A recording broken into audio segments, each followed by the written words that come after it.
Hello my viewers, कैसे हैं आप सब। Welcome back to my channel. I hope आप सब अच्छे होंगे, स्वस्थ होंगे, एकदम मस्त होंगे। यहाँ पर आज हम बात करने वाले हैं यूपी ट्रिपल एससी पैट के सिलेबस के बारे में, एग्ज़ाम के बारे में और इसका क्या समय रहेगा, कितने प्रश्न आएंगे। हम यहाँ पर टोटल डिस्कस करने वाले हैं UP triple SC PAT exam 2023 के बारे में बात कर रहे हैं। इसके फॉर्म फिल होना शुरू हो गए थे 1 अगस्त से। इसकी लास्ट डेट जो है वो है 30 अगस्त। तो अगर आपने अब तक फॉर्म नहीं फिल किया है तो प्लीज़ जाइए जल्दी से अपना फॉर्म फिल कर लीजिए, क्योंकि जितनी भी गवर्नमेंट वैकेंसी आती हैं सब में ये वैलिड है।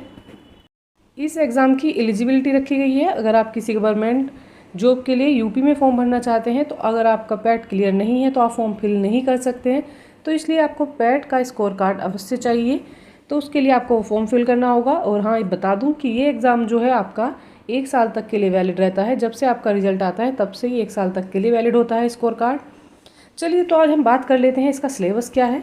बस गै वर्ग की जो वैकेंसियाँ होती हैं उन सभी में ये काम आता है।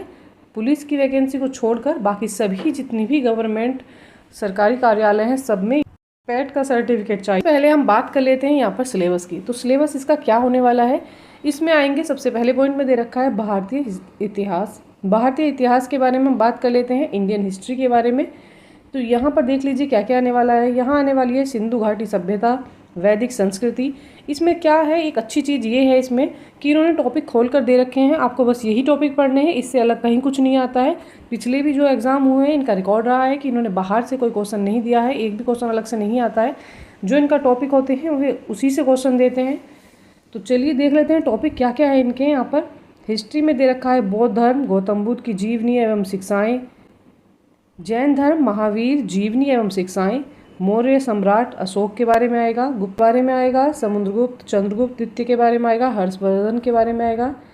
क्वेश्चन बन सकते हैं आपसे राजपूत काल से, सल्तनत काल से, मुगल साम्राज्य से, मराठा से, ब्रिटिश साम्राज्य, स्वतंत्रता संग्राम के बारे में पूछा है, प्रथम स्वतंत्रता संग्राम के बारे में पूछा है, ब्रिटिश राज सामाजिक आर्थिक प्रभाव से पूछा गया है। तो ये जो पोर्शन है आपका, ये रहेगा आपका हिस्ट्री का पोर्शन। चलिए देख लेते हैं इसमें और क्या रहने वाला है। तो ये आएगा आपका 5 नंबर का, जैसा कि आपको मैंने बता दिया है, ये 5 नंबर का आएगा इतना सब कुछ। आगे देख लेते हैं आगे इसमें क्या है। उसके बाद आ जाते हैं क्रांतिकारी आंदोलन, उग्र राष्ट्रवाद का उदय कब हुआ, विधायी संशोधन कब हुआ, ब्रिटिश इंडिया एक्ट आएगा। 1935 में भारत छोड़ो आंदोलन के बारे में पूछा जाएगा। आज़ाद हिंद फौज के नेता सुभाष चंद्र बोस के बारे में आपसे पूछा जाएगा। तो ये आएगा 5 नंबर का। तो टोटल हिस्ट्री जो हो गई आपकी वो कितनी हो गई, वो हो गई आपकी 10 मार्क्स की। तो हिस्ट्री जो पूछी जाएगी आपसे 10 मार्क्स की पूछी जाएगी, और जो टॉपिक मैंने आपको बताए हैं इन्हीं टॉपिक से पूछी जाएगी, इससे बाहर नहीं आता है। चलिए आगे का पोर्शन देखते हैं क्या है। अब आ जाते हैं ज्योग्राफी पर। ज्योग्राफी में क्या आएगा, यहाँ पर दे रखा है भारत एवं विश्व का भौतिक भूगोल आ सकता है। नदियाँ और नदियों की घाटियों के बारे में क्वेश्चन आएंगे। भूजल संसाधन आएगा, पर्वत पहाड़ और हिमनद आएंगे, मरुस्थल और शुष्क क्षेत्र आएगा, वन क्षेत्र आएंगे। यहाँ पर दिया है खनिज संसाधन, विशेषकर भारत के जो होते हैं उनके बारे में पूछा जाएगा, वहाँ से क्वेश्चन बन सकते हैं। भारत एवं विश्व के राजनीतिक भूगोल के बारे में आपसे बात की जा सकती है। जलवायु तथा मौसम के बारे में पूछा जाएगा। टाइम जोन के बारे में पूछा जाता है, कहाँ पर कौन सा टाइम चलता है, भारत का टाइम जो है और देशों से कितने आगे है, तो ये भी पूछा जा सकता है। और जनसंख्या परिवर्तन और प्रवास के बारे में भी क्वेश्चन बन सकते हैं। यहाँ इतने टॉपिक आपको बता दिए गए हैं, तो आपको इन टॉपिकों को अच्छे से देख लेना है, पढ़ लेना है, और आपका काम तभी बनेगा जब आप इनको डीपली पढ़ेंगे। तो ये आएगा कितने नंबर का, चलिए बात कर लेते हैं ज्योग्राफी की। तो ये आएगा आपका 5 नंबर में। 5 नंबर के जो क्वेश्चन ज्योग्राफी के पूछे जाएंगे वो यहाँ से पूछे जाएंगे। इन्होंने ऐसा नहीं दिया है कि एक पूरा दे दिया है कि भूगोल से क्वेश्चन बनेंगे या ज्योग्राफी से क्वेश्चन बनेंगे या हिस्ट्री से बनेंगे, तो उसके टॉपिक ना बताएं, पर इन्होंने टॉपिक बता रखा है, ये सबसे अच्छी बात है इनकी, और यहीं से क्वेश्चन बनेंगे। वरना आप पूरा ज्योग्राफी और भूगोल पढ़ने जाएंगे तो बहुत ज़्यादा लेंथी हो जाएगा। चलिए आगे देख लेते हैं। इकोनॉमी से भी क्वेश्चन बनेंगे। भारतीय अर्थव्यवस्था के बारे में भी इन्होंने पूछा है, इससे भी क्वेश्चन आएंगे। इसमें आपको क्या क्या पढ़ना है, भारतीय अर्थव्यवस्था 1947 से 1991 तक जो रही है उसके बारे में क्वेश्चन बनेंगे। पंचवर्षीय योजनाएं जितनी हैं, आयोग हैं, उनके बारे में क्वेश्चन बनेंगे।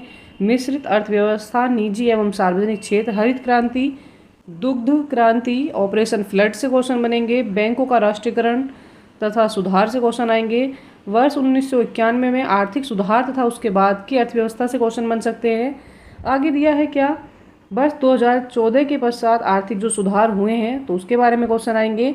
यहाँ पर दे रखा है कृषि सुधार, ढांचागत सुधार, श्रम सुधार, आर्थिक सुधार, जीएसटी के बारे में यहाँ पर क्वेश्चन बनेंगे। तो ये टॉपिक बता दिए हैं इकोनॉमी के, और ये आएगी कितनी, ये भी आएगी आपकी 5 नंबर की। चलिए आ जाते हैं आगे। यहाँ पर हिस्ट्री, ज्योग्राफी, इकोनॉमी की बात हो गई है, तो ऐसा तो हो नहीं सकता है कि भारतीय संविधान के बारे में क्वेश्चन ना बने, कॉन्स्टिट्यूशन के बारे में आपसे ना पूछा जाए। तो यहाँ पर दे रखा है, इसमें क्या क्या बनेगा, भारतीय संविधान के बारे में पूछा जाएगा, भारतीय संविधान की मुख्य विशेषताएं क्या हैं, राज्य के नीति निर्देशक सिद्धांत कौन से हैं। यहाँ पर दिया है मौलिक अधिकार एवं कर्तव्य के बारे में बात हो रही है। संसदीय प्रणाली कैसी है भारत की, उसके बारे में पूछा जाएगा, उससे क्वेश्चन बनेंगे। संघीय प्रणाली, संघ एवं केंद्र शासित प्रदेश, केंद्र एवं राज्य के संबंध कैसे हैं, उसके बारे में क्वेश्चन आ सकते हैं। न्यायिक ढांचा, सर्वोच्च न्यायालय, उच्च न्यायालय और जिला प्रशासन कैसे कार्य करता है, इसके बारे में क्वेश्चन आपसे पूछे जा सकते हैं। यहाँ पर दिया है स्थानीय निकाय एवं पंचायती राज संस्थाएं कैसे अपना काम करती हैं, उसके बारे में क्वेश्चन बन सकते हैं। से भी आपके बनेंगे 5 नंबर के क्वेश्चन, इससे भी पूछा जाएगा 5 नंबर का 5 प्रश्न यहाँ से पूछे जाएंगे। आगे देखते हैं आगे क्या दिया है। यहाँ पर दे रखा है सामान्य विज्ञान, विज्ञान के आगे लिखा हुआ है सामान्य अर्थात बेसिक विज्ञान आपसे पूछा जाएगा। प्रारंभिक भौतिक विज्ञान के बारे में बात की है इन्होंने कि प्रारंभिक भौतिक विज्ञान, प्रारंभिक रासायनिक विज्ञान क्या होता है और जीव विज्ञान क्या होता है, बस इन्हीं के बारे में क्वेश्चन आपसे पूछे जाएंगे। विज्ञान में ज़्यादा डीप में ये नहीं जाएंगे। तो ये भी पूछा जाएगा आपसे कितने नंबर का, ये भी आएगा आपका 5 नंबर के। साइंस आ जाएगी और आएगी एकदम बेसिक साइंस, जैसा कि इन्होंने लिखा हुआ है। और ऐसा होता भी आया है कि एग्जाम में कभी भी टफ लेवल का साइंस नहीं आया है, जैसा ये लिख देते हैं वैसे ही साइंस के क्वेश्चन बनते हैं, हार्ड नहीं आते हैं। चलिए आगे देख लेते हैं आगे क्या है। यहाँ पर दे रखा है मैथ, और मैथ की बात भी क्या की जा रही है, यहाँ पर प्रारंभिक अंक गणित की बात की जा रही है। इन्हें ज़्यादा बड़े मैथ की ज़रूरत नहीं होती है। चाहते हैं कि बच्चा जहाँ भी जॉब करे, जहाँ भी आप कार्य करें, तो वहाँ पर आप बेसिक गणित जानते हो, आपको जोड़ घटाओ थोड़ा बहुत कैलकुलेशन वगैरह आती हैं। तो इसी के लिए कितना मैथ पूछते हैं, बहुत सिंपल बेसिक मैथ पूछते हैं। पूर्ण संख्या पूछते हैं, भिन्न तथा दशमलव पूछते हैं, प्रतिशत पूछते हैं, साधारण अंकगणितीय जो समीकरण होती हैं वो पूछते हैं, वर्ग और वर्गमूल पूछ लेते हैं, घातांक एवं घात और औसत पूछ लेते हैं। तो ये सब जो पोर्शन था ये किसका था, ये आया आपका मैथ का पोर्शन। ये भी आपसे पूछा जाएगा 5 नंबर में, इसके भी 5 क्वेश्चन पूछे जाएंगे। तो मैथ जो आएगी वो भी एकदम बेसिक आएगी, साइंस भी एकदम बेसिक आएगी, बहुत ईजी आएगी। और यहाँ पर आ गए हैं हम क्या, सामायिक करंट अफेयर के बारे में। तो करंट अफेयर जो पूछी जाएगी ये है आपका बड़े नंबर का पोर्शन, ये पूछी जाएगी आपसे 10 नंबर की। तो यहाँ पर करंट अफेयर जो पूछी जाने वाली है वो 10 नंबर की पूछी जाएगी, जैसा इन्होंने दिया हुआ है। चलिए आगे सिलेबस देख लेते हैं। इन्होंने बहुत सही कर दिया है कि करंट अफेयर और जीके जनरल अवेयरनेस इन्होंने अलग कर दी है। तो यहाँ पर जनरल अवेयरनेस के अलग नंबर हैं ये, इसके 10 क्वेश्चन आपसे अलग से पूछे जाएंगे। तो इसमें क्या क्या है चलिए देख लेते हैं। भारत के जो पड़ोसी देश हैं उनके बारे में क्वेश्चन बन सकता है, राजधानी एवं मुद्रा के बारे में क्वेश्चन पूछ सकते हैं, भारत के राज्य तथा केंद्र शासित जो प्रदेश हैं, यूनियन टेरिटरी है, उनके बारे में आपसे क्वेश्चन पूछे जाएंगे, भारतीय संसद, राज्यसभा, लोकसभा और विधानसभा, विधान परिषद के बारे में यहाँ से क्वेश्चन पूछे जा सकते हैं। आगे देख लेते हैं सिलेबस में क्या है। यहाँ पर राष्ट्रीय एवं अंतर्राष्ट्रीय जो दिवस मनाए जाते हैं, जो डेज मनाए जाते हैं, उनके बारे में आपसे क्वेश्चन बन सकते हैं। विश्व संगठन एवं उनके मुख्यालय कहाँ कहाँ हैं, उसके बारे में क्वेश्चन आ सकते हैं। भारतीय पर्यटन स्थल के बारे में पूछा जा सकता है, भारत की कला एवं संस्कृति के बारे में आपसे पूछ सकते हैं। यहाँ पर दिया है क्या, भारत एवं विश्व के जो खेल हैं, जो खेल खेले जाते हैं, उनके बारे में क्वेश्चन बन सकते हैं। भारतीय अनुसंधान संगठन के बारे में क्वेश्चन पूछ सकते हैं। प्रसिद्ध जो पुस्तकें हैं और उनके जो लेखक हैं उनके बारे में क्वेश्चन पूछा जा सकता है। पुरस्कार एवं विजेता के बारे में पूछा जा सकता है, और जलवायु परिवर्तन और पर्यावरण के बारे में भी यहाँ से क्वेश्चन बन सकते हैं। तो ये जो टोटल क्वेश्चन आएंगे कितने आएंगे, ये 10 क्वेश्चन आपके आने वाले हैं। यहाँ पर कितने क्वेश्चन रहेंगे, 10 क्वेश्चन रहेंगे, और उनके मार्क्स जो रहेंगे वो भी 10 रहेंगे। ये भी 10 नंबर के क्वेश्चन हैं और 10 ही क्वेश्चन यहाँ पर पूछे जाएंगे, 1 नंबर का एक क्वेश्चन पूछा जाता है। चलिए आ जाते हैं नेक्स्ट पर। यहाँ पर सभी के फेवरेट सब्जेक्ट हिंदी पर आ जाते हैं। यहाँ से बहुत कम पूछा जाएगा। यहाँ पर आपको केवल अपठित गद्यांश दिए जाएंगे और 2 गद्यांश यहाँ पर आने वाले हैं, जिसके क्या मार्क्स होंगे, 5-5 नंबर का एक गद्यांश होगा। तो टोटल जो मार्क्स हैं हिंदी के वो 10 हैं। 10 नंबर में 2 गद्यांश आपसे पूछे जाएंगे। बहुत बेसिक हिंदी आएगी। कुछ से क्या पूछा जाएगा, आपसे 2 गद्यांश पूछे जाएंगे और उन्हीं के बारे में आपसे क्वेश्चन और आंसर लिए जाएंगे। तो ये बहुत ईजी है और आपका फेवरेट सब्जेक्ट सभी का होता है हिंदी, ये आप इजीली कवर कर पाएंगे। आ जाते हैं नेक्स्ट पर। यहाँ क्या दिया है, यहाँ पर ग्राफ के क्वेश्चन भी पूछे जाएंगे, ग्राफ की व्याख्या की जाएगी और उसका विश्लेषण। इसमें भी क्या आएंगे, पाएंगे या 2 ग्राफ आएंगे, उनके बारे में आपसे क्वेश्चन किए जाएंगे। और ये भी कितने मार्क्स के होंगे, ये 10 मार्क्स के होंगे, क्योंकि क्वेश्चन जो है यहाँ पर 10 पूछे जाने वाले हैं। 10 प्रश्न पूछेंगे और उनके 10 नंबर होंगे, 1-1 नंबर का 1-1 क्वेश्चन होगा। आगे आ जाते हैं यहाँ पर तालिका की व्याख्या, तालिका एवं विश्लेषण। ये भी आपसे कितनी पूछी जाएंगी, ये भी 2 पूछी जाएंगी। 2 तालिका के DI के क्वेश्चन आएंगे। ये कितने मार्क्स के होंगे, ये भी आपके 10 मार्क्स के होंगे। ये थोड़ा टफ लगेगा आपको। चलिए आगे देख लेते हैं आगे क्या है। यहाँ पर सामान्य हिंदी आपसे अलग से पूछी जाएगी, जिसके नंबर यहाँ पर अलग दिए गए हैं। इसमें क्या क्या पूछा जाएगा आपसे, चलिए देख लेते हैं।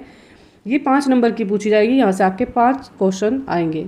हिंदी में दे रखा है संधि पूछी जाएगी, विलोम शब्द पूछे जाएंगे, पर्यायवाची पूछे जाएंगे। ये चीज़ें जो हैं आपसे हिंदी में पूछी जाएंगी, ये आएंगी आपकी 5 नंबर की। और बाकी क्या पूछा जाएगा, वाक्यांशों के लिए एक शब्द देना है वो पूछा जाएगा। लिंग क्या होता है इसके बारे में क्वेश्चन बनेंगे। समश्रुत और भिन्नार्थक शब्द आपसे पूछे जा सकते हैं, यहाँ से क्वेश्चन बन सकता है।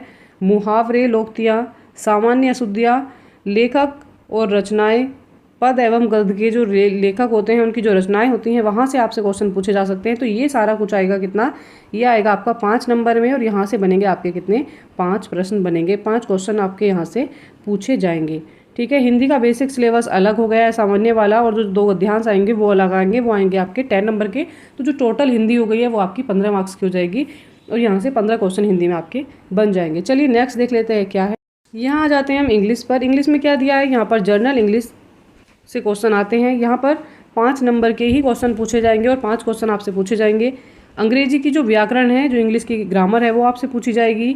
अपठित गद्यांश पर आधारित यहाँ पर प्रश्न पूछे जाएंगे। सिंपल सा इजी पैराग्राफ आता है, ज़्यादा लेंथी भी नहीं होता है, और उसी से क्वेश्चन बन जाते हैं। तो यहाँ पर ये 5 नंबर का सब पूछा जाएगा। चलिए आते हैं नेक्स्ट पर। आप सरकारी कार्यालय में जॉब करेंगे तो वहाँ पर ऐसा नहीं है कि आप बिल्कुल ही खाली हों, तो आपसे क्या पूछा जाएगा, यहाँ पर रीजनिंग और लॉजिक वाले क्वेश्चन भी यहाँ पूछे जाएंगे। यहाँ पर दे रखा है क्या, वृद्ध एवं लघु पूछा जाएगा, क्रम एवं रैंकिंग, संबंध, घड़ी एवं कैलेंडर, समूह और भिन्न से क्वेश्चन यहाँ पर पूछे जा सकते हैं। यहाँ दे रखा है कोडिंग डिकोडिंग आपसे पूछा जाएगा, निगमात्मक तर्क पूछे जाएंगे, विश्लेषण एवं निर्णय यहाँ पर पूछा जाएगा। कुछ क्वेश्चन आएंगे, उनमें कुछ कथन दिए होंगे और उनके कुछ तर्क दे रखे होंगे, वहाँ से आपके क्वेश्चन पूछे जाएंगे। तो ये सब टोटल जो बनेगा ये कितने में आएगा, रीजनिंग आएगी आपकी 5 नंबर की, यहाँ से भी आपके 5 नंबर के क्वेश्चन पूछे जाएंगे। तो चलिए आपने सिलेबस पूरा कंप्लीट देख लिया है। अब बात कर लेते हैं पेपर कैसा होगा। पेपर आपका रहेगा ऑफलाइन मोड में। यहाँ पर जो पेपर होने वाला है ये ऑफलाइन मोड में होगा, और जो पेपर के मार्क्स हैं वो कितने होंगे, यहाँ पर पेपर होगा 100 नंबर का आपका, और यहाँ पर प्रश्नों की संख्या भी कितनी होगी, 100। आपसे 100 ही प्रश्न पूछे जाएंगे और 100 नंबर के होंगे। और जो इनका टाइप होगा वो होगा आपका ऑब्जेक्टिव टाइप। वस्तुनिष्ठ क्वेश्चन पूछे जाएंगे, एक क्वेश्चन के 4 ऑप्शंस दिए होंगे, और वहाँ से आपको आंसर सेलेक्ट करने होंगे। चलिए आगे बात कर लेते हैं। यहाँ पर बात कर लेते हैं कितना समय आपको इस पेपर को सॉल्व करने के लिए मिलेगा।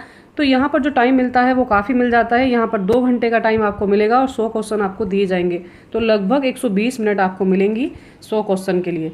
और यहाँ पर जो बात की गई है कि पेपर का लेवल कैसा होगा, इसका डिफ़िकल्टी लेवल कितना होगा, तो यहाँ इन्होंने साफ साफ एक लाइन लिख दी है। यहाँ पर दिया हुआ है कि जो पेपर होगा वो सीनियर सेकेंडरी और सेकेंडरी लेवल होगा एनसीईआरटी बेस्ड। यहाँ पर जो एनसीईआरटी से क्वेश्चन बनते हैं उसी का लेवल यहाँ पर उठाकर इन्होंने पेपर में रख दिया है। पेपर का प्रकार है वस्तुनिष्ठ प्रकृति का होगा। वह प्रश्न पत्र बहुविकल्पीय प्रश्नों पर आधारित होंगे, जैसा कि मैंने आपको पहले एक्सप्लेन कर दिया है। पर पेपर का जो लेवल है कठिनाई का वो होगा 12th स्टैंडर्ड का आपका। आगे देख लेते हैं क्या दे रखा है। यहाँ दे रखा है नेगेटिव मार्किंग भी यहाँ पर होगी। तो नेगेटिव मार्किंग कितने की होगी, 1/4 की यहाँ पर नेगेटिव मार्किंग होती है।